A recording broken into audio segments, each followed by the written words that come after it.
아니냐 이렇게 이제 집중적으로 보도가 됐거든요. 그래서 이 한 분은 이제 전역을 해서 이제 일반 직장에 다니고 있고요. 국내에서 한 분은 이제 아직도 현역으로 있는데 미국의 텍사스주의 샌 안토니오 육군병원에 아마 연수를 가 있는 걸로 저희가 확인을 했습니다. 그래서 저희 이제 워싱턴 특파원이 그 샌 안토니오 병원에는 이제 육군병원 앞에서 지금 기다리고 있습니다. 지금 만나려고 기다리고 있는데 그쵸. 거기에 공교롭게 안민석 의원이 나타났다는 거 아닙니까? 거기에 안민석 의원이 이제 이 부분을 또 굉장히 추적을 열심히 하고 있었는데 엊그제만 해도 분명히 국내에서 기자들하고 인터뷰하고 있었는데 그러니까요. 뭐에 먼저 써요? 먼저 하세요? 사라져서 어딨나 그랬더니 저희 특파원하고 만났다고 그럽니다. 그 앞에서. 그래서 지금 두 분이 진실을 찾기 위한 어떤 경쟁을 같이 벌이고 있는 상황이고요.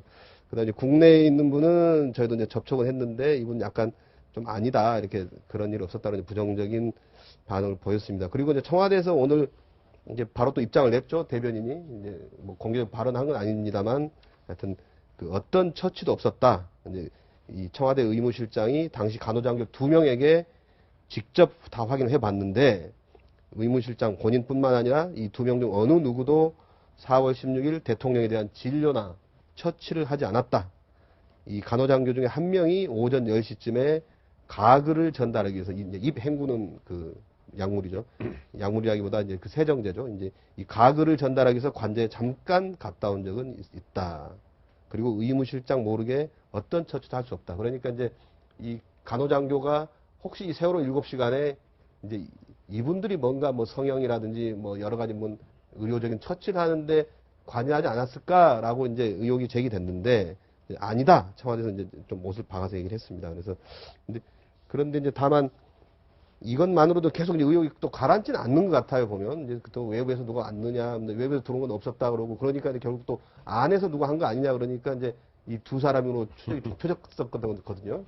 애초에 청와대가 해명을 제대로 잘했으면 되는데, 소위 말해서 간호장교가 출입한 그 기록이 있느냐 그랬더니 출입한 기록이 없다 그랬는데, 그렇죠. 네. 그 이유가 이제 보니까 상주를 하고 있어서 상주를 알고 상주는 출입이 아니기 때문에 이렇게 얘기를 한 것인지 아니면 고의로 은폐하려고 했던 것인지 그리고 그중에 한 사람은 전역했지만 한 사람은 현재 작년 8월에 지금 미국에 교육을 가 있다고 하는데 그것 또한 제가 볼 때는 이 사건과 관련돼서 실제로 예정되어 있어서 교육을 가게 된 것인지 아니면 이 사건이 불거질 것 때문에 빼돌리는 차원의 한 것인지에 대해서 그 진위 여부도 가려져야 될 것 같고요. 그래서 아직도 그 청와대 해명은 석연치 않은 것이 있기 때문에 오히려 이렇게 의구심을 더 증폭시킨 측면이 있는 거 아닌가 그런 생각이 듭니다. 국방부가 사실은 이 지금 간호장교 부분에 해명을 하면서 좀 스텝이 꼬였습니다. 사실 이 국방부에서는 맨 처음에 이야기가 나왔을 때 지금 분당에 있죠. 분당에 있는 국군 그 통합병원에 있는 간호장교가 청와대를 간 거 아니냐. 그래서 그때는 근데 그 국방부에서 그런 사실이 없다고 이야기했거든요. 근데 사실 알고 보니까 지금 이 간호장교는 지금 소속이 서울 국군지구병원에 있다는 거 아닙니까? 그 국군지구병원에 있으면서 실제 근무처는 청와대 의무실이라는 거죠. 그렇기 때문에 지금 파견 나가고 뭐 자시고 그러니까 신고하고 자시고 할 필요가 없는 거죠. 그런데 그 상황을 국방부는 다 알고 있다는 거죠. 그러면 국방부가 그런 최초의 의문이 제기됐을 때 그냥 국군통합병원에서 청와대에 간 직원이 있냐? 뭐 사실 없잖아요. 없다고 그러라고 그냥 끝낸 거예요. 근데 사실은 다 알고 있기 때문에 사실은 우리 통합병원의 소속이 아니고 서울국군지구병원에 있는 간호사들이 지금 그 청와대 가서 상주 근무하고 있다. 아마 그 사람들은 들락날락 하는데 그 사람들은 이 기록이 남는 게 아니다. 그렇게 제대로 해명했으면 됐는데 그러니까 국방부가 그냥 기자들이 물으니까 국군통합병원에서 간 간호사는 없다. 그래 이야기하고 나서 간 사람 있는데요? 이러니까 또다시 사실 알고 보면 그게 아니라 국군 서울지구병원 소속이거든요. 이런 식으로 계속적으로 이제 이야기를 하다 보니까 더 의혹이 커져버린 거죠. 그러니까 계속 그런 식으로 뭔가 거짓말을 했다는 느낌을 지울 수가 없는 게 아까 방금 말씀하신 것처럼 출장 간 사람은 없었는데 알고 보니 상주하는 사람이 있었고 자 그다음에 왔다 갔다 한 사람도 한 명인 줄 알았더니 찾아보니까 한 명이 더 있고 뭐 이런 식으로 계속 취재를 하면 할수록 뭔가 나오는 거 아닙니까? 그러니까 이게 이제 뭐 사람의 일이라는 게 언제나 이렇게 좀 구멍이 있고 허술해야 그게 사람의 일인 건데요. 너무 또 아구가 잘 맞아도 그것도 좀 그 조작의 느낌이 있죠. 근데 이게 이제 어느 부서고 다 지금 좀 방어에 급급하다 보니까 그 제대로 이제 해명이 안 되고 있긴 한데 저는 또 하나는 이런 생각도 해봐요. 세월호 7시간에 대통령이 시술을 받았거나 프로포폴을 맞고 잡기를 바라는 사람들도 있을 것 같아요. 그게 예상하는 거랑 그 기대가 뒤범벅이 돼가지고 이거 찾아보고 아닌 게 확 드러나면 그래도 뭐 이상한데 또 이거 보고 막 이러는 건데 지금 청와대 홈페이지에 올려 있는 이것이 팩트다가 그게 전부 팩트가 아니라 하더라도 여하튼 유선 보고가 주고받아지고 대통령 목소리를 그래도 참모들이 들은 거는 3시까지는 들은 거예요, 그게. 그리고 이제 중대본을 간다라고 하는 3시에서 5시까지 사이에는 서면 보고만 있고 뭐 그 달리 대통령의 지시가 없어요. 그 2시간이 좀 블랭크긴 한데 뭐 그렇다고 그래서 지금 이렇게 여러 가지 나온 정황들을 보면은 지금 나오는 그런 그 의혹들은 아닌 것 같아요. 시술이라든가 아니면 뭐 약물 맞고 잤다 이 부분은 아닌 것 같아요. 그러면 거기는 차치한다고 하면은 그러면은 이거는 그 대처들이라든가 상황 판단은 적절했느냐 이제 그쪽에서 얘기를 해야지. 자꾸 뭐 관저에서 딴 일이 있었던 거 아니냐는 쪽으로 계속 의혹을 파는 거는 그거는 이제 단계에서는 좀 불필요하다는 생각이 듭니다. 네. 네, 이제 이 간호장교 부분도 어느 정도 좀 청와대가 그러니까 처음부터 좀 일관되게 좀 이렇게 전체적으로 좀 파악을 해서 좀 알려줬으면 좋았지 않았을까 이런 생각이 들고요. 이제 이런 과정에서 이제 이 청와대에 대해서 온 국민이 또 공부도 많이 하게 돼요, 보니까. 이제 의무실이 또 어디 있느냐, 이게 또 많이 보도가 돼서요. 이제 관저에서 한 50m 떨어진 굉장히 가까운 곳에 있는 거죠. 그러니까 이거는 이제 대통령이 갑자기 밤에라도 무슨 만일의 경우에 어떤 일이 벌어졌을 경우에 아주 급하게 빨리. 직선거리 50m거든요. 네. 직선거리 50m인데 기억에 한번 잘 기억해 보세요. 1979년 10월 26일 날 궁정동에서 박정희 대통령이 피격을 당합니다. 네. 그때 청와대는 의무실로 안 가요. 그렇죠. 네. 어디를 거기를 지나서 현재 보면 옛날 보안사령부 안에 있는 서울 지구병원으로. 서울지구병원. 이번 그 간호장교들이 파견됐다는. 네, 서울지구병원은 현재는 거기 없어지고 저 뒤로 삼청도로 옮겼습니다만은 글로 가는 거예요. 그러니까 의무실은 그야말로 뭐 2층으로 되어 있고 1층, 2층 합쳐서 도합 한 60평 정도 되는 공간에 아마 군의관 군의관이죠. 현직 군의관인 육군 중령의 이제 의무실장하고 간호장교 2명이 아마 현역 군인이고 이 사람들의 소속은 군이지만은 이중적으로 경호실 소속입니다. 경호실 지휘를 받는 거죠. 경호실에 지휘를 받게 돼 있어요. 그리고 지난번 문제되었던 모든 의약품 등의 어떤 구입이라든가 이런 의무실장 소관이죠. 주치의는 거의 상주하는 게 아니거든요. 그리고 만약 여기서 조금 간단한 응급 치료를 해보고 그게 안 되었을 경우는 서울지구병원으로 갑니다. 서울지구병원은 보다 더 큰 종합병원 규모고 또 서울지구병원에서도 감당이 어려울 때는 서울대학병원으로 갑니다. 이경수 여사가 결국 수술을 갖다가 서울대학병원에서 받다가 돌아가시거든요. 그래서 그런 나름대로 이제 그 시스템 1단계, 2단계, 3단계에 있는데 아까 말씀하신 대로 이제 바로 50m 근처에 있는 건 대통령이 밤에 뭐 자다가도 갑자기 무슨 급변. 그러니까 이 청와대를 지키는 사람들의 머릿속에는 1.21 사태가 항상 머릿속에 있는 거예요. 1.21 사태.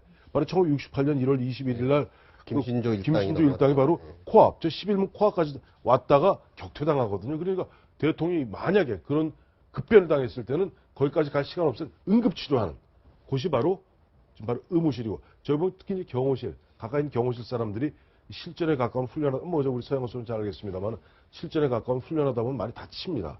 다치거나 부러지거나 뭐 또 찢어지거나 하면 가서 1층에서는 치료받고 2층에는 대통령이 주로 보면은 전용으로 치료받는 그런 곳이죠.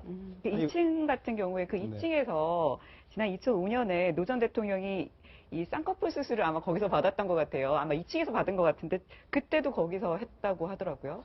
네, 저희는 그 당시 그 수술까지는 알지 못했는데 여러분 아시겠지만 의무실은 그 학교나 병원에 있는 양호실 아시죠? 네. 양호실 같은 곳입니다. 그래서 사실은 의무실은 아까 황태순 그 평론가님 말씀하신 것처럼 경호실에 있는 사람들이 훈련을 아주 강도 있게 합니다. 대통령 경호하기 때문에. 그래서 뭐 항상 타박상이라던가 찰과상이라던가 이런 자상 이런 게 많이 생기는데 그 사람들을 위한 그 치료가 주 업무고요. 그리고 얻어서 같이 근무하다 보니까 비서실에 있는 직원들도 경미한 감기라던가 몸살이라던가 이런 게 있으면 의무실 가서 받고 실제 병이 걸리면 바로 길 건너에 있는 국군수도통합병원 서울지구대병원에 갑니다. 거기서 가면 국비로 다 해주기 때문에 그래서 의무실에서 이런 전체적인 걸 하는 게 아닌데 처음에 설명할 때 의무실이 경호실, 비서실, 대통령이 필요한 주사약 이런 걸 같이 함께 의무실에 다룬다. 하지만 여기서 그 의무실에 할 수 있는 건 이런 정도고 전 정권에서도 이렇게 했다라는 것을 상세히 밝혔다라면 이런 의문이 없을 텐데 저희가 그 소위 말해서 간호장교에 대한 문제도 언론이라든가 이런 걸 얘기하기 전에 차은병원의 김상만 전문의 이 사람 그 최순실 씨의 그 다니는 단골병원이었던 김상만 씨가 주사는 자기가 대리 처방했지만, 처방은 대리 처방했지만 실제 주사는 자기가 놓은 게 아니라 그 안에 있는 간호장교가 주사를 잘 놓는다. 라고 하는 얘기 때문에 세월호 나는 7시간에도 그 간호장교가 낫지 않았겠냐. 그러면 그 간호장교를 찾아보자. 한 명이었더니 2명이네. 한 사람은 미국으로 보냈네. 이래서 자꾸 꼬리에 꼬리를 묻는 의문이 생기는 거고, 제가 알기로는 의무실에서 쌍꺼풀 수술이 얼마나 좀 그 강도 높은 수준인지 모르겠지만 간단한 자상이라든가 찰과상 정도로는 그 응급 처치를 한 다음에 지구병원이라든가 아니면 대통령이 있는 그 주치의가 있는 연세대 세브란스 병원이라든가 서울대학병원으로 보내기 때문에 거기서 복잡한 수술할 수 있는 상황은 아니었고, 제가 수술했다는 얘기는 제 재직 동안은 한 번도 들어본 적이 없었습니다. 그거는 이미 다 언론을 통해서 밝혀진 내용이고요. 그러니까 이게 무슨 쌍꺼풀 수술한 게 아니에요. 노무현 대통령이 이게 상안검이라고 그래서 위에 이 지방이 끼어서 눈썹이 내려오면은 이 눈썹이 눈을 찌릅니다.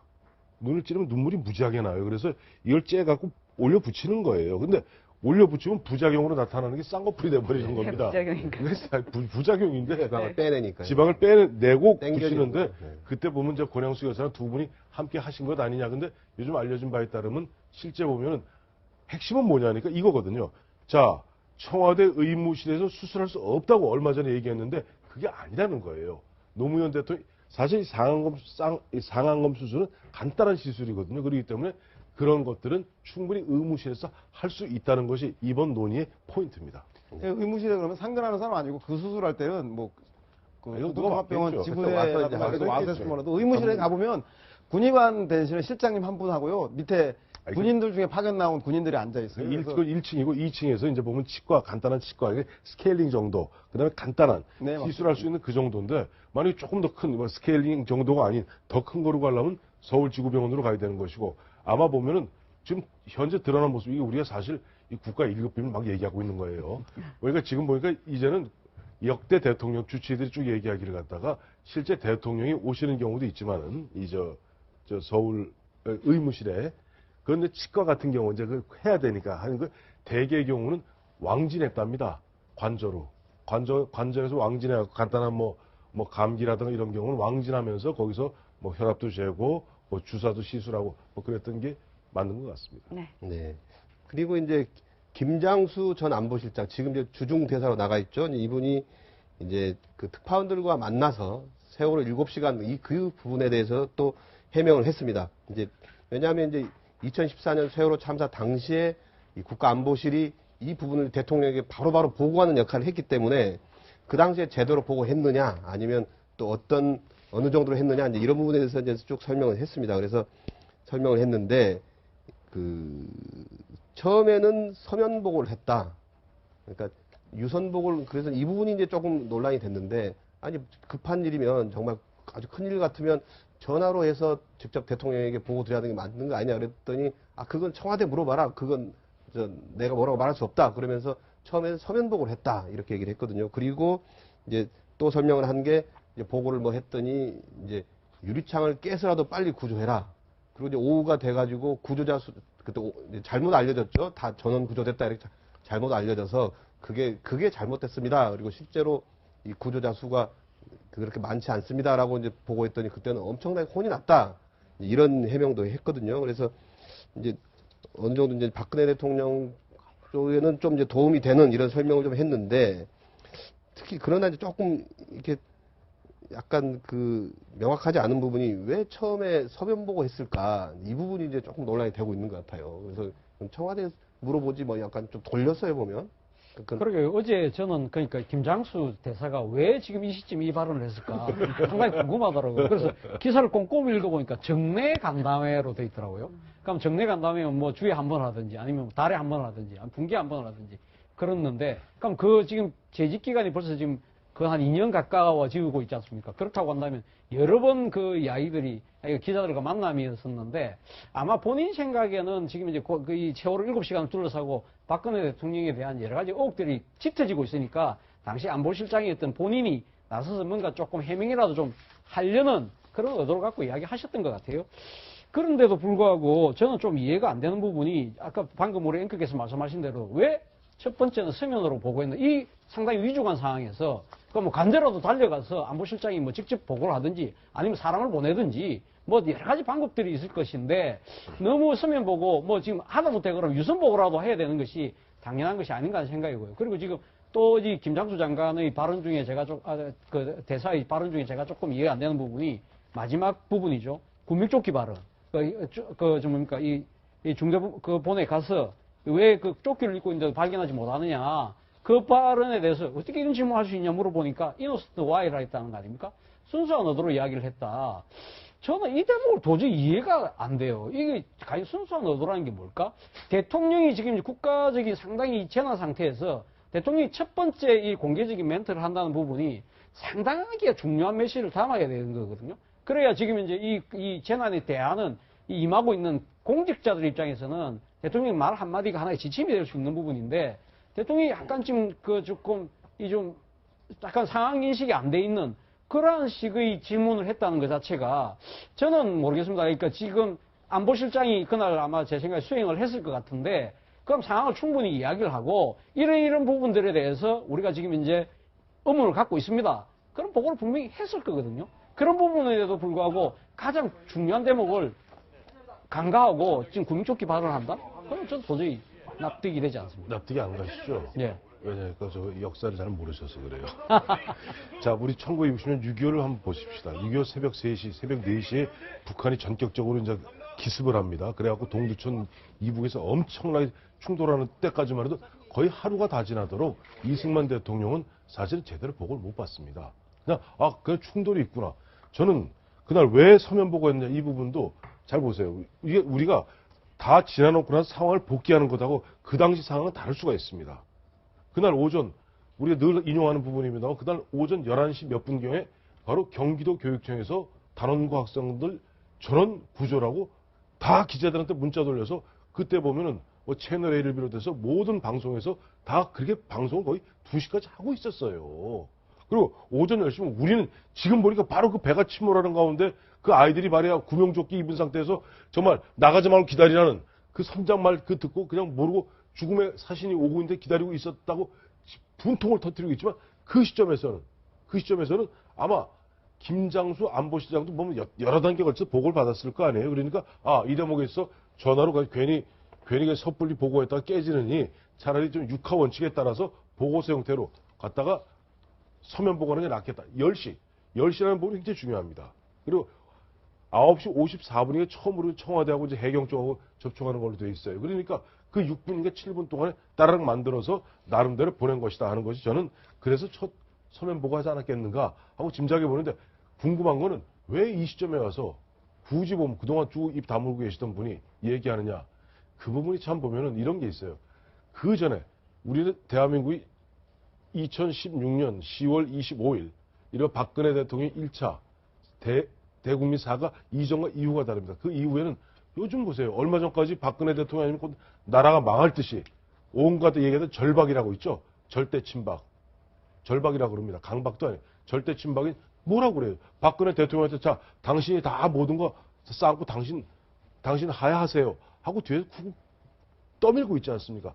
그동안 어떻게 보면 박근혜 대통령 붙들고 온갖 부귀영화 누렸던 사람들이 이제 와서는 나는 박근혜 대통령 별로 관계가 없어 라고 하면서 하나하나 이른바 박근혜 대통령이 그토록 싫어하던 배신의 어떤 등을 보이고 있는 중이죠. 아까 지금 우리 한태순 평론가께서 역사를 잘 몰란다고 그러셔 이야기를 하셨는데 사실 뭐 6.25 지금 남침하고 이 상황을 단순 비교하는 건 좀 말이 좀 안 된다고 생각합니다. 사실 뭐 6.25 때 그 이승만 대통령이 생각했던 부분, 그러니까 지금 그 38선 근처에서 적이 남침을 일대 도발을 했습니다. 물론 그전에는 상당히 지금 상황과 달리 그때는 국지전이 거의 매일 벌어지다 했기 때문에 아마 지금 이승만 대통령은 착각을 할 수 있죠. 그 얘기는 굉장히 위험한 발언이니까 빨리 취소하시는 게 나을 겁니다. 왜요? 왜냐하니까 왜요? 요즘 보면 이거 좀 이른바 보면 요즘 우리 한국 건국절 문제 갖고 얘기할 때 꼭 보면 흔한 얘기로 늘 국지전이 벌어졌기 때문에 자연스럽게 이렇게 전쟁이 났다는 식의 얘기는 아니요, 제가 그러니까 전쟁이 났다는 이야기가 아니고 위험할 수 있는 얘기예요. 아니 그러니까 이승만 대통령은 그렇게 착각할 수 있다는 거죠. 그러니까 제가 이야기하고 싶은 부분은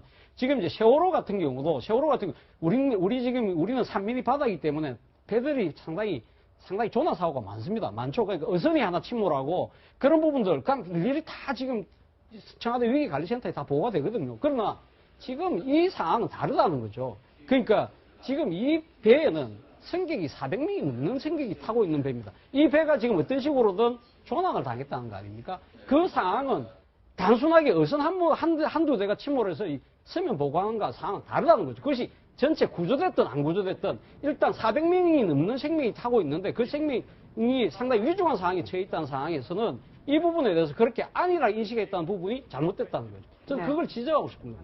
참고로 짧게 말씀해 2003년에 대구에서 200명 가까이가 죽었는 지하철 참사가 화재 사건 아실 겁니다. 94년 5년경에 페리호 아실 겁니다. 그러니까 이런 사람들 입장에서 저는 관료주의 병폐를 지적하시는 건 좋아요. 관료주의 병폐에 따라서 그야말로 보고 위주로 가면서 그런 것을 갖다가 일단 이렇게 났으니까 일단은 갖다 육하 원칙에 따라서 서면 보고할 수 저는 있다고 보는 것이고 지금 보면 우리 차 교수 같은 경우는 이게 우리가 지나놓고 보니까 어마어마한 대참극인데 이런 걸 갖다 왜 대면 보고하지 않느냐 지청구하기엔 그건 우리가 역사를 갖다 그렇게 복귀해서 안 된다는 얘기를 아니 그러니까 지금 이제 두 지난번에 분 말씀은 명확하게 이제 좀 취지가 전달된 것 같고요. 이 변호사 얘기하시고. 그러니까 결과론적으로 보건 두고 내동 뭐 얘기를 하면은 그거는 어폐가 있겠지만 지금 그런 게 아니라 이때가 4월 16일 이날이 지방선거에 그 예비 후보들이 뛰던 때예요. 그래갖고 각 캠프들에서 제가 그때 캠프에 그 대변인을 해서 공보실에 있었는데 제 뒤에 화면이 3개가 있었어요. TV 화면이. 실시간으로 9시 30몇 분에 그러니까 이 첫 보도가 나면서부터 굉장히 심각한 상황으로 보면서 그 공보실에서 계속 그 모니터링을 했단 말이에요. 그러면 일개 캠프에서 그렇게 했는데 청와대라고 그렇게 안 했겠냔 말이에요. 그리고 캠프에 그 보도되는 내용만 보니까 그렇다고 치더라도 청와대가 언론 보도를 통해서만 정보를 파악할 것 같으면은 뭐로 해경의 한나이를 갖고 있느냔 말이죠. 저는 그런 면에서 청와대는 여기서 그 무능의 극치에 대해서는 저는 한마디도 할 수가 없다는 생각이 드는데 이 한라인, 그러니까 청와대와 해경에서 주고받는 그 녹취 파일들이 일부가 공개가 됐어요.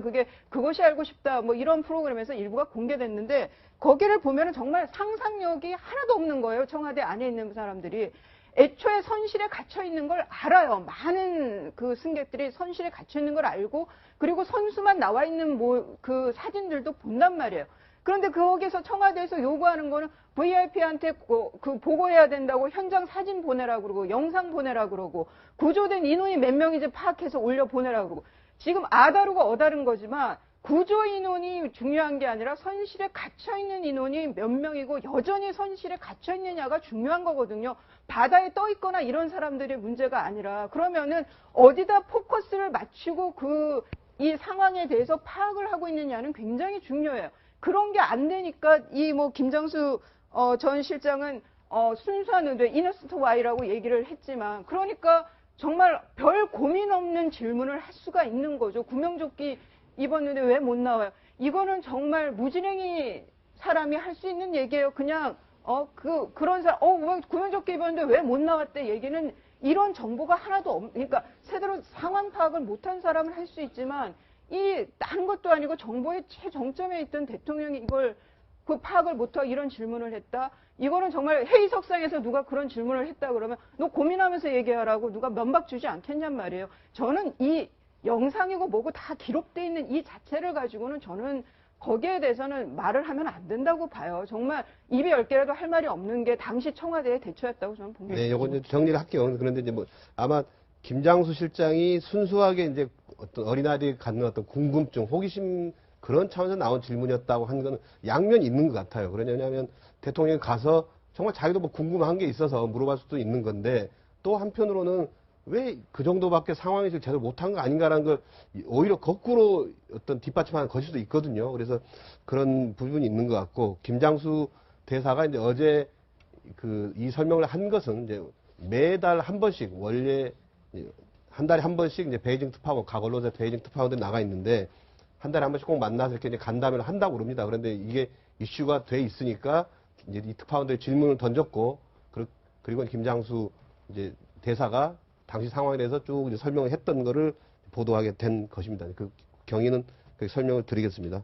그리고 이제 다음 주제 넘어가면 이제 오늘 이제 야당이 특별검사를 이제 추천을 하게 돼 있습니다. 이게 박근혜 대통령이 추천을 하게 돼 있고 박근혜 대통령이 이제 12월 2일 금요일이죠. 그때까지는 이제 임명을 해야 되는 이런 상황입니다. 그래서 현재까지 들려오기로는 이제 박영수 전 서울고검장 그리고 소병철 네.